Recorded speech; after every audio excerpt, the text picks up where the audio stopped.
एक बार फिर से वही घटना देशवासियों के सामने आ गई जिसके कारण हर एक को शर्मसार होना पड़ता है। जी हां, हम बात कर रहे हैं मुबारकपुर के त्रिवेदी कैंप की। एक मंदबुद्धि लड़की अलका जिसकी उम्र 30 साल है उसे बहला फुसलाकर उसी के पड़ोसी बद्रीनाथ उर्फ रामबदन जिसकी उम्र 65 साल है द्वारा घर से माड़ी पर ले जाया गया और माड़ी जैसे पवित्र स्थान पर बद्रीनाथ ने उस लड़की को अपनी हवस का शिकार बनाया। इस घटना के बारे में पूरी जानकारी के लिए वीडियो में आगे बने रहिए। सर, ये जो वारदात हुई है, रेप केस हुआ जो मुबारकपुर के अंदर, उसके बारे में बताएंगे सर कि आपको कैसे पता लगा?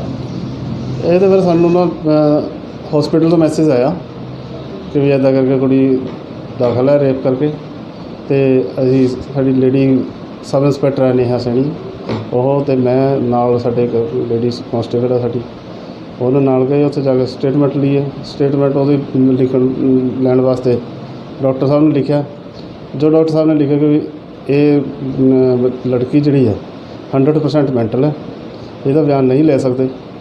ਸੋ ਫਿਰ ਲੜਕੀ ਦੀ ਮਾਤਾ ਕਾਂਤਾ ਦਾ ਬਿਆਨ ਲਿਖਿਆ ਗਿਆ। ਕਾਂਤਾ ਦੇ ਬਿਆਨ 'ਤੇ ਪਰਚਾ ਦਰਜ ਕਰਕੇ ਉਹਦਾ ਮੈਡੀਕਲ ਕਰਾਇਆ, ਲੜਕੀ ਦਾ ਪਰਚਾ ਦਰਜ ਕਰਕੇ ਦੋਸ਼ੀ ਨੂੰ ਅਰੈਸਟ ਕਰ ਪਾ ਲਈ। ਦੋਸ਼ੀ ਅਰੈਸਟ ਹੈ, ਪੁਲਿਸ ਰਿਮਾਂਡ ਤੇ है, कल कोर्ट से पेश कराएंगे। सर, जो दोषी को अरेस्ट किया गया वो कहाँ से अरेस्ट किया गया, घर से या घर से अरेस्ट? क्या इसने पहले भी कोई ऐसी घटना को अंजाम दिया है? किसी और के साथ भी कुछ ऐसा हुआ? कोई आया नहीं, कोई अजे तक कोई तफ्तीश कोई ऐसी गल नहीं आई सामने। तो लड़की की उम्र कितनी थी सर? लड़की की उम्र 30 साल है। और जो आदमी था उसकी उम्र? उसकी 65 साल, 65। इसके अलावा सर कुछ और पता लगा हो आपको? नहीं, अभी तो तफ्तीश चल रही है, तफ्तीश के बाद ही जो भी तथ्य सामने आएंगे उसके मुताबिक होगी। जो भी अदालत का काम रहेगा, जो भी आएगा वो। तो सर लड़की घर जा चुकी है या अभी भी अस्पताल के अंदर है? नहीं, घर जा चुकी है। घर जा चुकी है, छुट्टी मिल चुकी है उनको? हाँ, हम उस वक्त तो घर हॉस्पिटल में थी, शायद अब घर पहुँच गई होगी। लड़की की हालत नाजुक है सर, कैसी है? नहीं, नॉर्मल है, ठीक है। तो बताइए अपना। मेरा नाम कांता कोहली है। और अभी ये जो आपकी लड़की के साथ गलत हुआ है, जो भी रेप का केस हुआ है, उसके बारे में बताएंगे? हाँ जी, मुझे ये मालूम कुछ भी नहीं था कि वो हमारे घर एक बारी अपने पोते को देखने के लिए आया, लेकिन इसकी जानकारी मुझे नहीं थी, जो कि मेरे पड़ोसी एक औरत को थी। उसके बाद वो दूसरी नेक्स्ट टाइम जब हम घर में नहीं थे, वो मौका देख के आया और मेरी बेटी को इशारे से बाहर ले गया गुग्गामाड़ी पे। लेकिन गुग्गामाड़ी पे जाके उसने उसके साथ रेप बलात्कार किया। तो जो इस औरत को पता था, उसी औरत ने उसकी वीडियो बनाई और उस वीडियो को उसने क्राइम को रोकने की बजाय उसकी वीडियो बना के उसको शेयर की। अब हमें शाम को कुछ घंटों के बाद ये बात बताई गई, जो कि मुझे बहुत ज़्यादा सदमा लगा इससे, और मैंने उनके खिलाफ़ कार्रवाई की।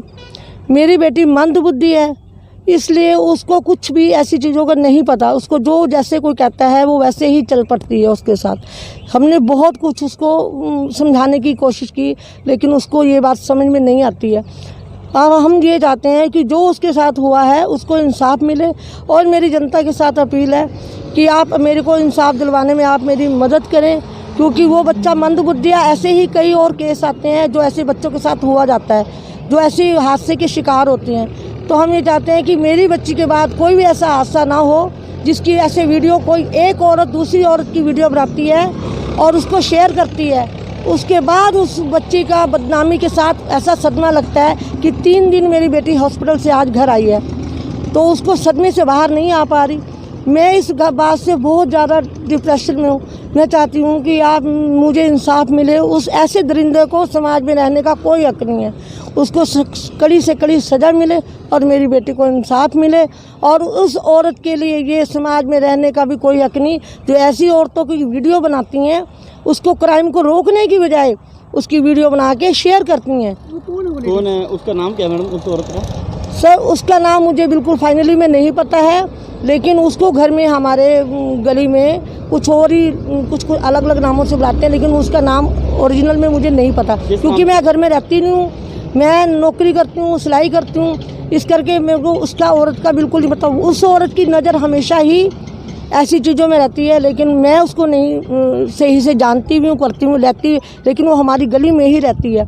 जिसने ऐसी वीडियो बनाने में समय व्यर्थ किया, उसको रोकने की बजाय, उस क्राइम को होते हुए रोकने की बजाय, या उसने अपने 11 साल के बच्चे से वो वीडियो बनवाई और उसको शेयर किया गया। कुछ घंटों के बाद मुझे वो वीडियो बताई गई, जो कि उसका फ़र्ज था कि पहले मुझे बताना।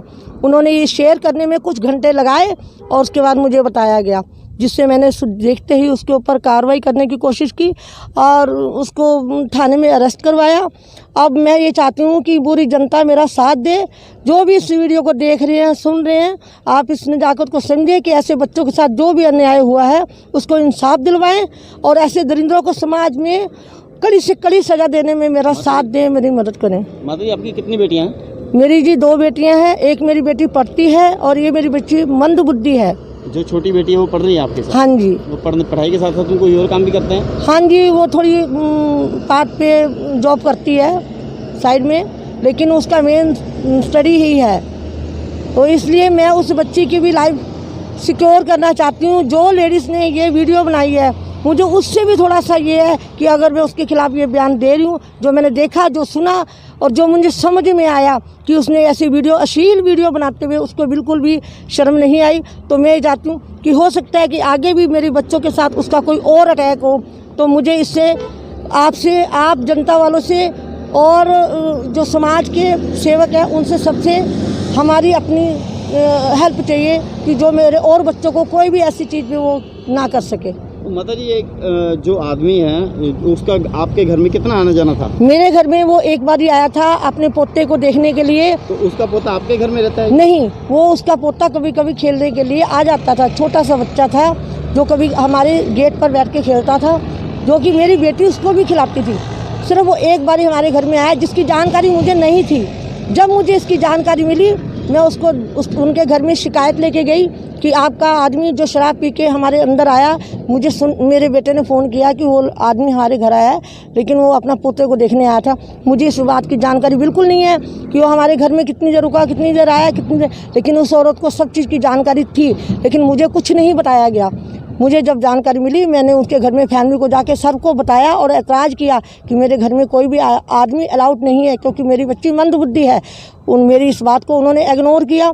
कुछ दिनों में बाद उन्होंने जब मौका देखा कि मैं घर में नहीं हूँ, तो मेरी बेटी को बुला के इशारे से गुग्गामाड़ी पर ले गया। तो माता जी, जिस औरत का आप नाम ले रहे हैं कि जिसने वीडियो बनाई है, उसने इतना कुछ कर दिया कि आपने उसका नाम जानने की कोशिश नहीं की अभी तक? मैंने नाम जानने की कोशिश की है। मैंने उनके खिलाफ उसको इंस्पेक्टर को भी बोला है कि आप उनका मोबाइल नंबर ट्रैक पे लगाएं और हमें पता लगे कि उन्होंने कहाँ वीडियो शेयर किया। लेकिन इस बात को उन्होंने, कोई मोबाइल नंबर है आपके पास? मेरे पास, मैंने उनको दिया था मोबाइल नंबर, अब मेरे पास ऑलरेडी नहीं है, लेकिन उनके पास मैंने जो इंस्पेक्टर के पास मोबाइल नंबर था, तो उनके पास 2 मोबाइल नंबर हैं।